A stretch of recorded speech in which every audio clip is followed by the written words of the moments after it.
신약성경 305면에 있습니다. 교독하실 때에 제가 먼저 읽겠습니다. 믿음이 오기 전에 우리는 율법 아래에 매인 바 되고 계시될 믿음의 때까지 갇혔느니라.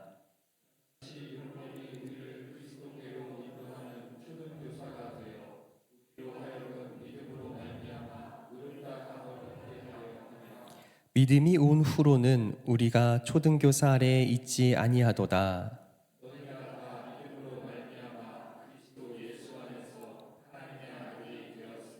누구든지 그리스도와 합하기 위하여 세례를 받은 자는 그리스도로 옷 입었느니라.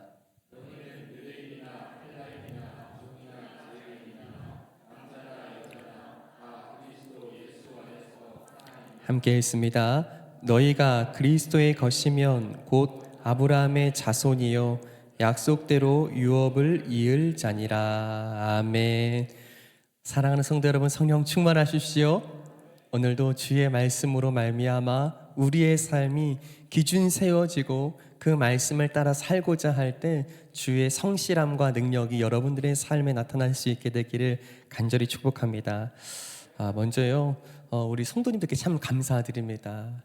오늘도 우리 권사님 기도해 주셨지만 예배 때마다 또 새벽마다 여러분들이 올려드리는 그 기도를 함께 듣고 은혜를 나누게 될 때 얼마나 참 가슴이 벅찬지 모릅니다. 말씀으로 살아내기를 원하고 그 말씀으로 기준 삼아 하루하루를 살아내시는 여러분들의 마음과 기도에 하나님의 응답이 있게 되기를 다시 한번 축복합니다. 오늘 말씀 속에서는요, 우리는 무엇으로 옷을 입고 살아가는가 먼저 질문하고 있습니다. 옷을 입는다는 것은 우리도 잘 알다시피 언제 어디서든 우리가 필요한 장소, 필요한 때, 상황에 맞추어 우리는 옷을 갖추어 입습니다. 일하러 갈 때에는요, 반드시 그 소속된 회사나 공동체가 함께 입는 유니폼이 있다면 그것이 내가 무엇을 하는 사람이며 나는 어떤 회사의 소속인지를 내가 입은 옷으로 드러내기도 합니다. 뿐만이 아니라 어디를 갈 때에 그 장소에 합한, 그 장소와 그 모임에 어울리는 옷을 우리는 준비하게 되는 거예요. 그래서 우리는 무엇을 입는가, 또 무엇을 걸쳐 어디로 가는가를 확인해 보고자 할 때 우리는 과연 어떤 옷을 걸치고 있느냐가 때로는 무척 중요하다는 사실입니다. 오늘 말씀은요, 우리가 그리스도로 옷 입었다고 다시 강조하고 말씀하고 있어요. 그냥 우리가 어느 자리, 어느 장소에서 입는 평상시의 옷은 그저 익숙한 우리의 일상일진데 과연 그리스도로 옷 입는다는 것은 무엇을 의미하는 것일까? 또 한번 여러분과 말씀 가운데 함께 생각해 보기 원합니다. 많은 사람들이요, 무엇을 입느냐고 할 때 과연 나는 어떤 지위에 걸맞는 옷을 입었는가? 나는 성공한 사람으로서 성공한 사람처럼 옷을 입었는가? 때로는 그래서 내가 입은 브랜드는 고가의 브랜드인가? 마치 눈에 보이고 보여주고 싶은 것들만을 우리는 몸에 걸치기도 하고 그것을 자랑 삼기도 하며 그것으로 뽐내는 것이 일반적인 의복이 갖고 있는 의미이기도 합니다. 자, 그런데요, 우리가 그리스도인으로 살아가게 될 때 그리스도인에게 있어서는 그저 우리가 누군가에게 보이기 위한 옷, 어느 장소와 상황에 맞춰서 그때그때 갈아입는 옷이 아니라 반드시 우리에게는 한결같이 변함없이 걸쳐 있어야 하는, 우리가 스스로 얻어 입은 것이 아니라 친히 하나님께서 예수 그리스도를 통하여 우리에게 입혀주신 옷을 어느 때, 어느 장소, 어느 시간, 누구와 만났건 그 옷을 입고 살아내야 한다고 말씀하고 계세요. 자, 저는요, 먼저 오늘 이 말씀을 여러분과 나눌 때에요, 우리의 삶에는 세 가지 기준과 또 세 가지 관문을 거쳐서 하나님이 원하시는 자리에 서게 되는 것을 여러분과 나누고자 합니다. 이 그리스도로 옷 입는다고 했을 때 앞서 말씀하고 계시는 것이 율법에 대한 것이기도 하기 때문이에요. 율법. 우리에게는 한참 거리감이 있어 보이는 저 구약 어느 즈음에 모세를 통하여 허락하신 그 율법의 말씀을 지키던 이스라엘 백성 안에 있었던 구약의 말씀들이 율법이라고 생각하지만 또 이 율법이 오늘 우리에게 이르도록 가지고 있는 역할이 있다고 말씀하고 있는 거예요.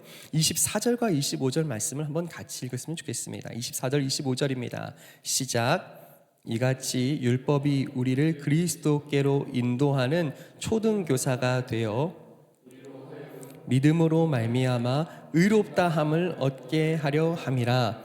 믿음이 온 후로는 우리가 초등교사 아래에 있지 아니하도다. 아멘.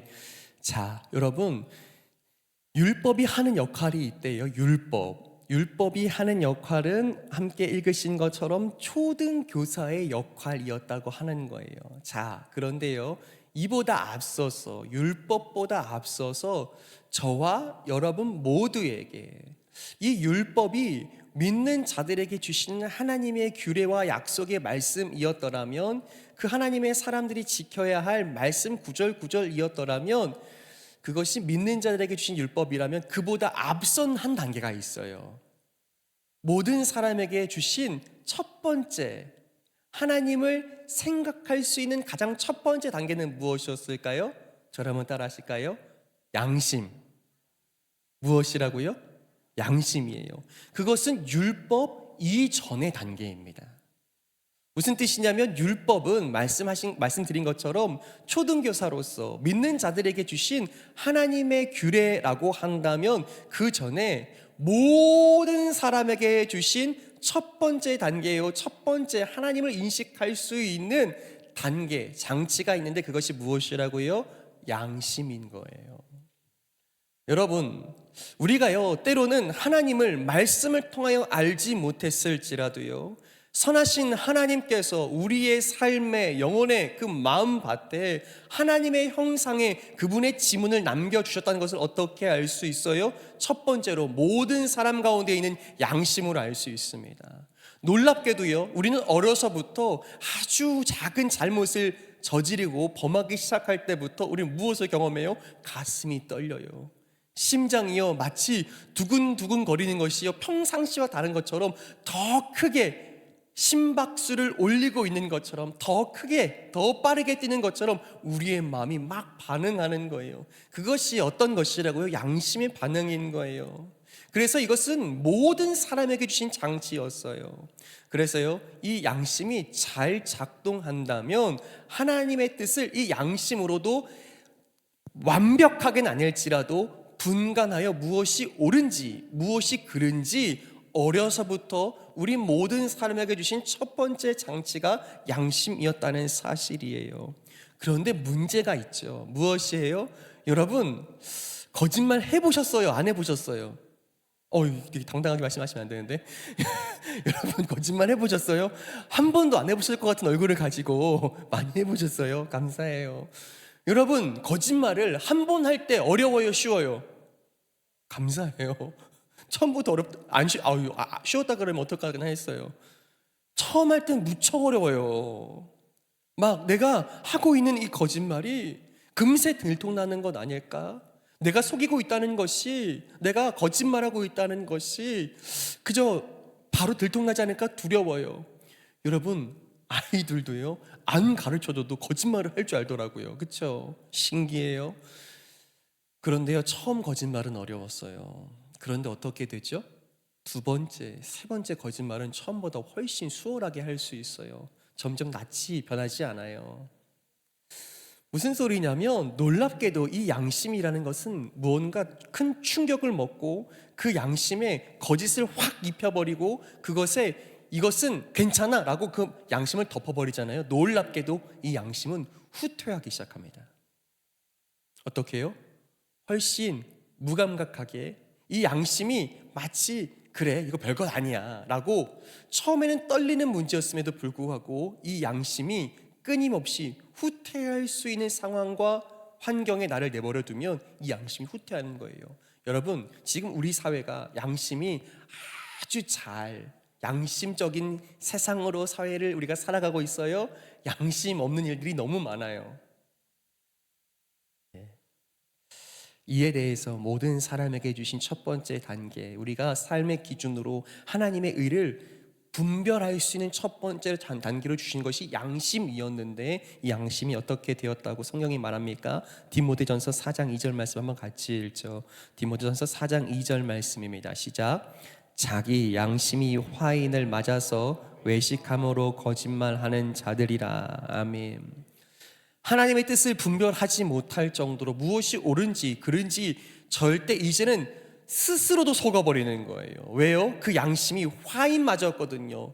화상을 입었어요. 그 원래는 깨끗하고 아주 민감하던 양심이 어떻게 굳은 살이 바뀌기 시작하는 겁니다. 무감각해요. 처음엔 떨렸는데요, 이제는 더 큰 것을 저질러도, 더 큰 거짓말을 반복적으로 해도 떨림이 없는 겁니다. 그것이 성경이 말하고 있는 첫 번째 단계 양심이었는데, 그 양심이 화인 맞아서 무감각해버린 양심이라고 하는 거예요. 속담에도 그래서 있습니다. 무엇이 있을까요? 바늘도둑이? 처음 들어보세요? 여러분, 바늘만 훔치던 친구가 어떻게 되었대요? 소도둑 된다는 거예요. 처음에는 바늘 하나 훔친 것도 가슴이 떨렸던 거예요. 그런데요, 얼마나 그 양심이 후퇴하고 화인 맞아 무감각해지는지 이제는 소를 훔치는 지경에 이르게 된 겁니다. 여러분, 다시 한번 생각하게 될 때 믿는 사람들이 먼저 우리도 다시 깨어 생각하고 분별해야 하는 것은 우리의 양심은 안녕한가입니다. 믿는 사람들이라면 정말 하나님의 형상을 다시 회복하고 있는 우리라고 한다면 끊임없이 이 양심의 선함, 이 양심의 원래의 모습, 이 양심의 본래의 감각을 되찾기 위하여 기도하며 엎드려야 하는 정직과 성실과 신실함이 있는 그리스도인들 되기를 예수님의 이름으로 간절히 축복합니다. 그럼에도 불구하고 믿는 사람들이 더 양심 없게 살아가게 된다면, 하나님의 형상, 그것을 담기 위한 노력이 그 삶에 없다면, 말씀과 전혀 상관없이 양심의 거리낌 없이 그저 모든 것들을 내가 내키는 대로 쏟아놓을 수 있다면, 여러분, 이미 그것은 그 영적인 상태에 문제가 있다는 것을 이야기하는 줄 믿습니다. 자, 오늘 율법 전에 먼저 된 단계가 있다 했어요. 하나님의 뜻을 분별할 수 있는, 옳고 그름을 기준할 수 있는 첫 번째 단계 무엇이었죠? 양심. 그리고 두 번째인 거예요. 그런데 점차 사람들이 죄에 물들어가고 양심은 화이맞았고 무감각해지는 세상과 사람들을 위하여 하나님이 그 다음 단계로 두 번째 장치를 주셔야만 하는 거예요. 이것을 통하여 다시 하나님의 뜻을 감각하고 분별하지 않으면 지혜가 하나님의 뜻이 무엇인지 알지 못한 상태가 된 거예요. 그래서 무엇이라고 말하는 거예요? 율법이 어떤 역할이요? 저를 따라하실까요? 초등교사. 이것이 두 번째 단계로 율법이 가지고 있는 역할인 겁니다. 처음에는 아주 예민하고 영민한 감각의 양심이 그것을 지켰겠지만, 이제 서서히 우리가 물들어가며 무감각해져가는 우리의 삶 속에서 이제는 무엇이 옳고 그른가를 분별하지 못하는, 하나님의 뜻이 무엇인지 알지 못하는 우리를 향해서 율법을 초등교사의 역할로 주신 겁니다. 여기서 초등교사라는 것이 무엇입니까? 초등교사라고 하는 것은요, 그저 우리가 오늘 이 시대에 보게 되는 초등학교 선생님 역할도 비슷하게 있어요. 그런데 당시 이 성경 시대, 이 갈라디아서가 쓰여진 당시의 이 신약 시대를 살펴보면 조금 고위 관리나 좀 부유한 가정에서는요, 그 가정의 자녀들을 위하여 특별한 가정교사를 두었다고 하는 거예요. 그 가정교사의 역할이 무엇입니까? 참 안타깝게도 당시에 참 여러 문화들 속에서는요, 부모가 그 아이의 양육을 완전히 책임지고 맡기보다 그 집안에 있는 뛰어난 인품으로나 지성으로나 뛰어난 종이 대표로 그 자녀를 대신하여 양육하고 유모가 되었다는 것을 우리는 듣게 됩니다. 마찬가지로 이 율법이 가지고 있는 초등교사, 당시에 가정교사가 하는 역할은 무엇을 모를 때에 그저 지식적으로 주입하고 가르치며 깨우치는 것이 아니라 훨씬 넘어서서 무엇을 가르칠까요? 인생을 가르치는 거예요. 어떻게 해야 존경받는 사람으로 살아갈 수 있을지, 올바른 언어와 예의와 범절과 사람으로서 또 사람들 사이에서 존중받을 수 있는 그 교양들을 가까이서 가르치는 겁니다.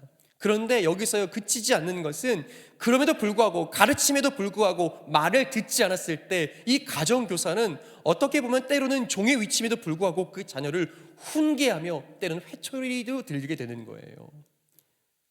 어울리지 않는 듯 하지만 그것이 이 초등교사의 역할이었고, 이 가정교사가 이 자녀가 올바르게 자라게 하기 위해서 모든 것들을 총동원하여서 그가 올바르게 성인으로 성숙한 사람으로 자라가기까지 그 인생의 가이드를 맡은 것이 가정교사였고 초등교사였습니다. 그 역할을 누가 한다고요? 율법이 한다고요. 우리에게 율법을 주셨고 구약의 율법을 우리에게 허락하신 이유가 있다는 거예요. 그것이 무엇이에요?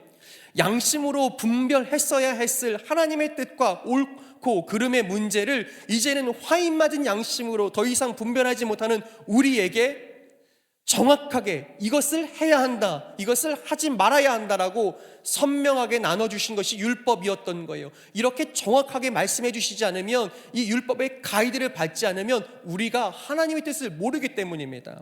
어떤 것들이 있었습니까?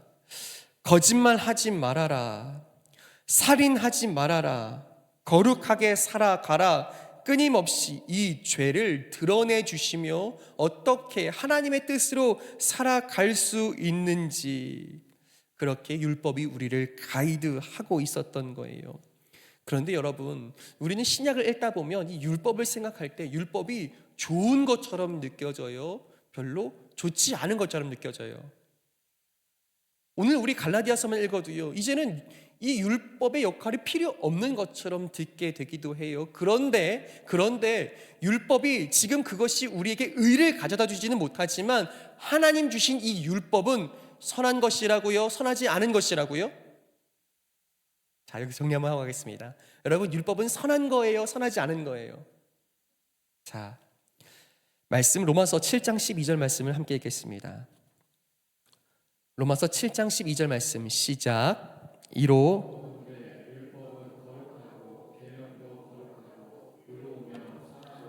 아멘. 여러분, 율법은 선한 것이라고 아니라고요? 선한 것이라고요. 선한 것이라고요.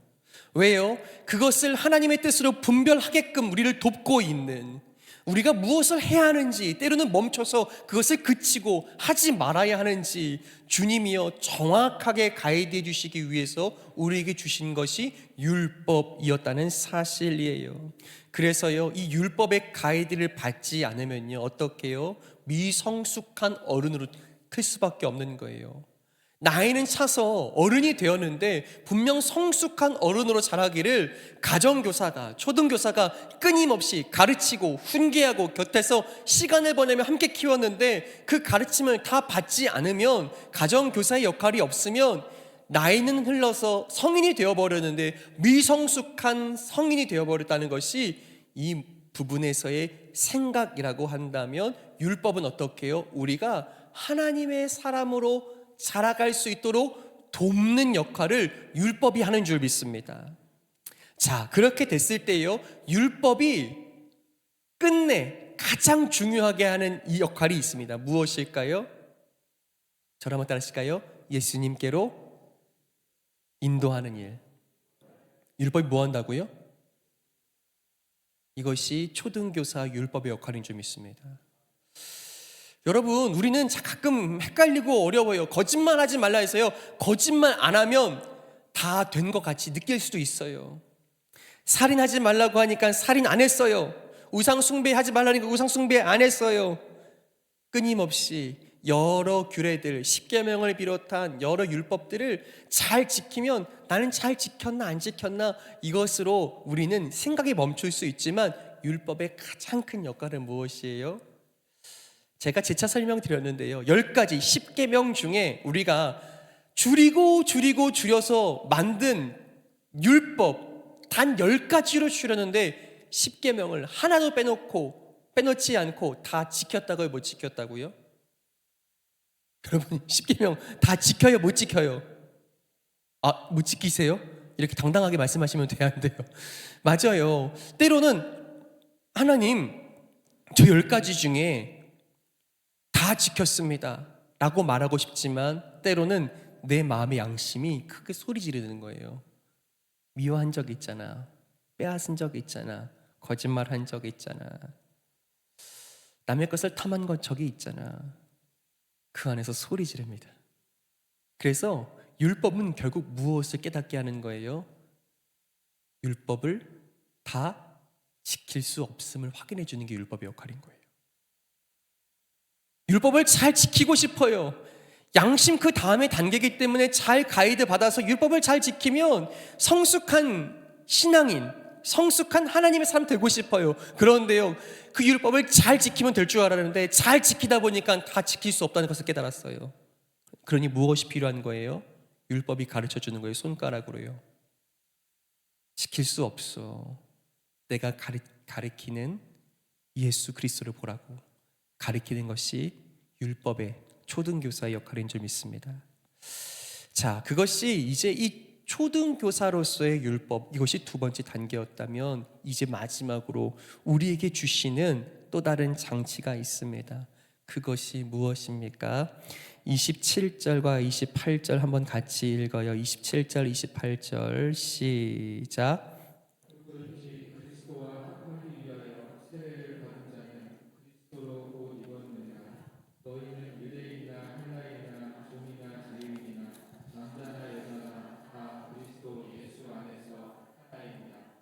아멘. 여러분, 여기서 세례라고 하는 것은 예수 그리스도를 믿는 믿음, 곧 그 십자가를 통과하는 일인 줄 믿습니다. 다시 말하면 세 번째, 우리가 반드시 거쳐야 하는, 지나야 하는 하나님의 사람으로서 지나야 하는 진짜 단계 중에 단계, 마지막 세 번째 단계는 무엇입니까? 예수 그리스도의 십자가인 줄 믿습니다. 우리는 결국 율법을 통하여서 율법이 가르치고 있는 무엇이요? 예수 그리스도, 그분의 십자가를 지나게 됐을 때에 우리는 세례를 받는 거예요. 그 십자가를 통과하면서 무엇을 고백하는 거예요? 나는 죄인입니다. 나는 영원히 죽을 수밖에 없는 죄인입니다. 헌데 나 같은 죄인을 주님이 그저 죽게 두시지 않고 주의 생명과 보혈로 나를 살리셨습니다. 그래서 어떻게 고백하는 겁니까? 이전에 예수 그리스도를 알지 못하던 나는 죽었고, 그 물이 의미하는 게 무엇이에요? 마치 그 물에 깊이 잠기면 어떻게 돼요? 호흡하지 못하는 우리는 죽게 되어 있는 거예요. 자, 이전에 예수 그리스도를 믿기 이전에 내 삶은 그 물 속에서 깊이 잠긴 인생처럼 죽어 끊어졌고, 그 물 밖으로 나오는 순간 어떻게 해요? 나는 새 사람이 되었습니다. 나는 이제 그리스도로 삽니다라는 것을 고백하는 것이 세례인 줄 믿습니다. 그런데 왜 우리는 물 깊이 안 들어가고 물을 이렇게 조금 뿌리다 말아요? 원래는 예수님이 베푸셨던 세례도요, 침례와 같이 강가에서 그를 깊이 눌러 잠겼다가 온몸이 잠겼다가 다시 나오는 것을 의미했었습니다. 그런데 지금 우리는 그것을 상징으로 여기고 상징으로 담아서 그 물이 역사하고 있는 그 물에 담긴 예수님을 참으로 믿는 삶, 이전에는 나는 죽고 이제 예수 그리스도를 믿는 삶으로 새 사람이 되었습니다를 믿음으로 고백하는 것이 세례식인 거예요. 여러분, 이 믿음이 여러분에게 있습니까? 내가 세례받은 것이 오래전이라 그저 그때는 그냥 그런 의미 모르겠고 이제 이 세례식이 내게는 그런 감동이 없다라고 느끼시고 계시다면 여러분 다시 고백할 수 있게 되기를 축복합니다. 우리는 예수 그리스도의 십자가를 지나면 어떻게 해요? 이전에 나는 죽고 이제 나는 예수로 삽니다. 그것을 우리가 고백하는 것, 그것이 은혜요, 우리의 믿음 되는 줄 믿습니다. 옆 사람을 향해서 이렇게 인사하겠습니다. 예수님으로 삽시다. 네, 아멘. 여러분, 이전에 내가 죽었다고 정말 믿으십니까? 저도요, 가끔 보면 내가 정말 다 죽었나? 저 스스로도 참 한심스러울 때가 있어요. 그럼에도 불구하고요, 늘 고백해요. 주님, 이전에 나는 죽고 오늘 예수님으로 살게 해주십시오. 오늘 또다시 예수님으로 살게 해주십시오. 라고 그 주님의 이름을 부르고 또 부를 때마다 이전에 나는 서서히 잊혀지고 지워지며 내가 가졌던 나의 성향, 나의 본성이 아니라 나는 그리스도를 통하여 세례 얻은 자로 이전에 나는 죽고 오직 예수 그리스도로 새롭게 살아갑니다를 매일매일 고백하는 십자가를 통과하여 살아가는 저와 여러분 되기를 간절히 축복합니다. 세 단계였어요. 첫 번째 무엇이었죠? 양심. 두 번째 율법. 세 번째가 십자가인 거예요. 여러분, 오늘 우리는 어디를 지나고 있습니까? 무엇을 회복하고 있습니까? 어떤 믿음을 고백하고 있습니까? 이 세 단계가 늘 다시 깨달아지고 고백되어지며 점검하게 되는 인생과 신앙의 기준 될 수 있게 되기를 간절히 축복합니다. 자, 그렇게 되었을 때에 세례를 받은 십자가를 통과한 사람들이 얻게 된 것이 무엇이에요? 27절 28절 제가 한 번 더 읽어드릴게요. 누구든지 그리스도와 합하기 위하여 세례를 받은 자는 그리스도로 옷 입었느니라. 너희는 유대인이나 헬라인이나 종이나 자유인이나 남자나 여자나 다 그리스도 예수 안에서 하나이니라. 아멘. 여러분, 이 말씀이 왜 강조된지 아십니까? 분명 동일한 믿음을 가졌다고는 말하는데 그 믿음을 가지고 산다고는 고백하는데 당시에 갈라디아 도시와 더불어 교회 안에서는요, 성도가 현재 가지고 있는 자신이 육체가 입고 있는 옷을 가지고 끊임없이 나눴던 거예요. 왜요? 옷만 봐도, 그들이 걸치고 있는 천조가리만 봐도, 색깔만 봐도, 무엇으로 염색했는가만 봐도 그는 부잣집인가 아니면 없는 집인가, 그는 고위 대작인가 아니면 노예인가를 한눈에 알아볼 수 있었기 때문입니다. 그러니 그 뿔뿔이 끊임없이 나뉘어진 사람이요, 교회 안에서 똑같이 나눠져 있는 거예요. 거기에 대해서요, 다시 외치시는 거예요. 무엇이라고요? 너희가 지금 무엇으로 옷을 입었느냐? 그리스도로 옷 입은 것이 아니냐? 그 그리스도가 옷 입게 하신 것은 너희가 입은 것이냐 아니면 주님께서 입히신 것이냐? 사랑하는 성도 여러분, 오늘 우리가 입게 된 그리스도라는 옷, 의미가 뭐예요? 의로움을 상징하는 옷인 거예요. 여러분, 무엇을 상징한다고요? 다시 하겠습니다. 그리스도의 옷은 무엇을 상징한다고요? 의로움. 왜요? 의로움이 하나님 앞에 서는 자격이기 때문이에요. 그리스도로 옷 입지 않으면 의로움이 없어서 하나님 앞에 설 수가 없어요. 그런데 그리스도로 옷 입을 때 우리는 하나님 앞에 설 수 있는 의로움이라는 자격을 갖게 되는 거예요. 그래서요, 그리스도로 옷 입는 자들마다 하나님 앞에 서게 되는 줄 믿습니다. 하나님을 아버지라 부르게 되는 줄 믿습니다. 그리스도로 옷 입은 자들마다 어떻게 해요? 26절 말씀, 이 특별한 은혜를 주시려고 우리에게 이 옷을 입혀주셨다고 말씀하는 거예요. 어떤 의미입니까? 26절 시작. 너희가 다 믿음으로 말미암아 그리스도 예수 안에서 하나님의 아들이 되었으니. 아멘. 자, 이제 그리스도로 옷 입은 우리 모두는 어떤 자격, 어떤 위치인 거예요? 하나님의 아들의 자격들인 거예요. 그러니 오늘 우리가 많이 배웠든지 적게 배웠든지, 우리가 무엇을 알고 모르든지, 내가 부유하든지 가난하든지 다 상관없이 어떻게 해요? 우리는 다 하나님의 아들로서 그리스도 예수 안에서 하나 되었음을 복음은 우리에게 선포하시는 줄 믿습니다. 그럼에도 불구하고 우리는 끊임없이 반복되어서 느끼는 게 있죠. 무엇이에요? 나뉘는 것이, 분열하는 것이 우리 깊은 죄의 본성과 뿌리에 있어요. 하나 될 수 없는 이유가 너무 많아요. 여러분, 그래요, 안 그래요? 한 예로 가정 안에서, 여러분, 우리 식구들이 다 하나예요, 여럿이에요? 마음은 하나 되고 싶은데 생각과 뜻이 하나가 되기 참 쉬워요, 어려워요? 어렵죠. 다 달라요. 기질도 다르고 생각도 다르고 살아온 삶이 달라요. 허나 우리는 늘 고백하는 거예요. 우리 모두는 예수 그리스도가 우리에게 입혀주신 옷을 입고 하나님을 아버지라 부르는 아버지 하나님의 아들 되었음을 끊임없이 나누고 이야기하게 될 때에 우리는 하나라, 예수 그리스도 안에서 하나라, 그것을 고백하게 되는 줄 믿습니다. 여러분들을 끊임없이 나누게 하는, 저 사람은 나랑 달라, 저 사람과 함께 하기는 어렵겠어 라고 하게 만드는 이유는 무엇입니까? 그 모든 이유가 예수 그리스도께서 우리에게 옷 입히셨기 때문에 온전히 은혜로 고백되고, 그 은혜로 말미암아 서로를 그저 사랑할 수 있게 되는 저와 여러분 되기를 간절히 축복합니다. 제가요, 얼마 전에 그 설교를 들었는데 몇 분이 저한테 그 말씀을 똑같이 하시더라고요.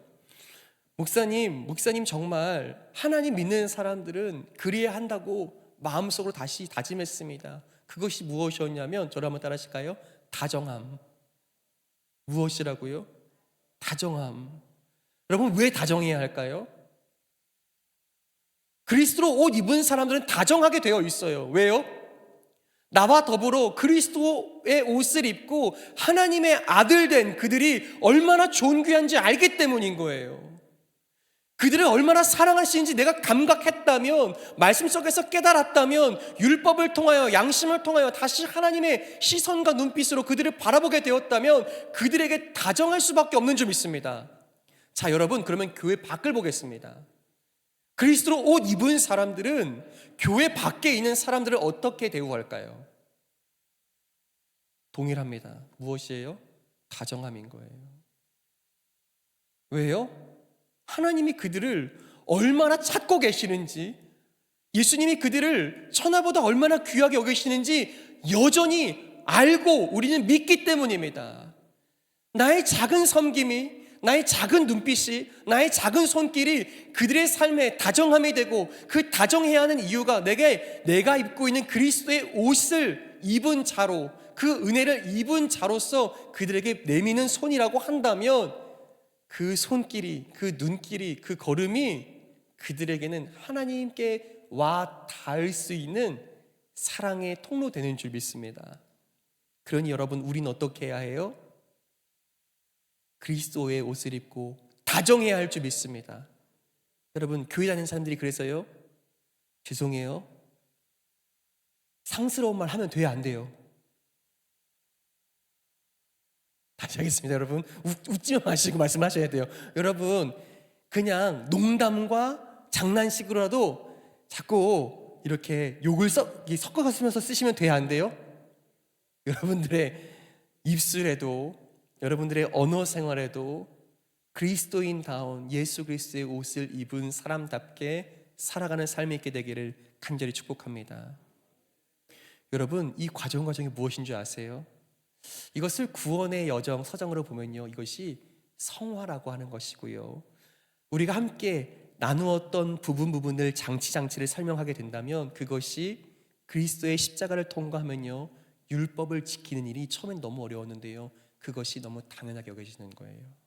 거짓말하지 않는 것이 당연하죠. 도둑질하지 않는 것이 당연한 것처럼 남의 것을 탐하지 않도록 내 삶과 마음을 지키는 것, 그것들이 자연스러워집니다. 그런데요, 그것을 지나서 어떻게 해요? 그리스도의 옷을 입고 살게 되었을 때요, 끝내는요, 양심까지도, 우리가 본래 하나님 주셨던 그 영민하고 예민한 감각이, 우리의 마음의 떨림이 하나님의 사람으로 살고자 할 때 감각이 회복되는 줄 믿습니다. 여러분, 저희는 이것을 함께 꿈꿔야 하는 거예요. 그냥 나는 내가 남들보다는 착하게 산다라고 하는 그런 기준, 그런 정도가 아니라 예수 그리스도로 옷 입게 되었다면, 그 믿음으로 살고자 몸부림친다면, 나는 그저 오늘 내가 그런 믿음의 사람입니다, 하나님의 아들입니다라는 것을 고백하는 것을 넘어서 율법을 대하는 것이, 그래, 율법은 선한 것이다, 하나님 우리의 마음을 지키기 위해서 주신 것이라는 감각이 생기기 시작하고요, 또다시 어떻게 해요? 우리 다시 되돌이켜 양심에 이르기까지 우리의 마음이요, 작은 거짓에도요 크게 반응하는 거예요. 반응해야 하는 거예요. 우리의 마음이 하나님 앞에 떨리기 시작해야 하는 거예요. 아무도 보지 않을 때라도 하나님 앞에 떨리기 시작할 때 우리는 주님 앞에 온전히 살고자 하는 우리의 성실함, 우리의 애씀이 하나님께 기쁨 되는 줄 믿습니다. 여러분, 우리의 양심은 어때요? 양심에 털이 많이 나 있어요? 아니면 깨끗해요? 대답하지 마세요. 여러분, 우리가 신앙생활을 하면 할수록 그리스도의 십자가 아래 살며 이전에 나는 죽었고 나는 그리스도로 삽니다라고 끊임없이 살아가는 우리에게 단번에 이루어지지 아니하겠지만 주님 회복하기 원합니다. 주님의 형상을, 주님 회복하기 원합니다. 주님 주신 양심을, 주님 마음으로 받기 원합니다. 주의 말씀을 고백하며 그것이 우리에게 기쁨되고 소망되고 힘이 되는 저와 여러분 되기를 간절히 축복합니다. 말씀을 맺으면서요, 여러분, 그렇다면 이제 우리가 그리스도로 옷을 입었다면 이것이 멈춰져야 된다고 믿습니다. 무엇이냐면 그리스도로 옷 입고 난 후에는요, 이 옷을 내가 어떻게 입었는지를 늘 생각해야 해요. 내가 이제는 하나님 나를 의롭다라고 여겨주신다는데 내가 이제 예수님 때문에 하나님을 아버지라고 부를 수 있는 특별한 자격을 얻었다고 하는데 우리는 그 옷을 어떻게 입었어요? 내가 잘한 게 있어서 입었어요? 아니면 예수님이 그분을 진심으로 믿고자 했더니 그분이 입혀주셨어요. 입혀주신 줄 믿습니다. 그런데 교회에서 오면 어떻게 돼요? 너는 왜 예수님 옷을 그렇게 입고 있니? 그게 맞니? 틀리니? 수 없는 서로를 향한 비판과 정죄와 날이선 말들이 얼마나 많이 오갑니까? 우리가 예수님의 옷을 어떻게 입었다고요? 은혜로 입었다고요. 근데 은혜로 입었는지를 자꾸 망각하는 거예요. 그리고 말하는 거예요. 왜 신앙생활을 그렇게 하냐고, 왜 옷을 그렇게 입고 있냐고, 왜 그렇게 사냐고. 끊임없이 우리가 은혜를 잃어버리고 마치 내가 무언가 꽤나 잘해서 이 옷을, 이 의를 입은 것처럼 착각하게 될 때 주님은 다시 우리를 말씀으로 깨우쳐 주시는 줄 믿습니다. 무엇이라고요? 우리가 은혜로 입었다고요. 이것을 우리가 온전하게 기억하게 될 때 우리의 교회는 참으로 교회다워질 줄 믿습니다. 이것이 온전히 고백되게 될 때 어떻게 해요? 교회가 맡은 사명은 사명답게 이 지역과 이웃들과 이 나라와 열방 가운데 심겨지고 열매 맺게 될 줄 믿습니다. 사랑하는 여러분, 우리가 그리스도로 옷 입었습니다. 그렇다면 구약과 신약에 있는 수 없는 율법의 말씀도 주님 그렇습니다. 내게 주님께 인도함을 받기 위해서 이 말씀들 주셨군요 라고 기쁨으로 받고, 내 거친 삶 속에서 그저 수 없는 날 후퇴하고 또 후퇴해버렸던 내 양심은 말씀 가운데 오직 말씀만이 회복하실 수 있기에 그 감각들이 오직 주의 은혜 가운데 회복을 얻는 저와 여러분 되시기를 간절히 축복합니다. 이 시간 한 번만 같이 기도할까요? 기도하실 때에 하나님, 때로는 세상 사람보다 조금 더 나은 것이, 그것이 이미 충분하다, 괜찮다라고 말하며 믿었던 제 마음에 작은 믿음이 있습니다. 주님, 이제는 내가 그리스도로 사는 사람답게 주님 허락하신 그 마음, 그 중심, 그 기준, 그 양심까지도 회복되어지는, 온전케 되는 은혜를 더하여 주시옵소서. 우리의 마음을 주님께 올려드리며 한번 같이 기도하겠습니다. 기도합니다.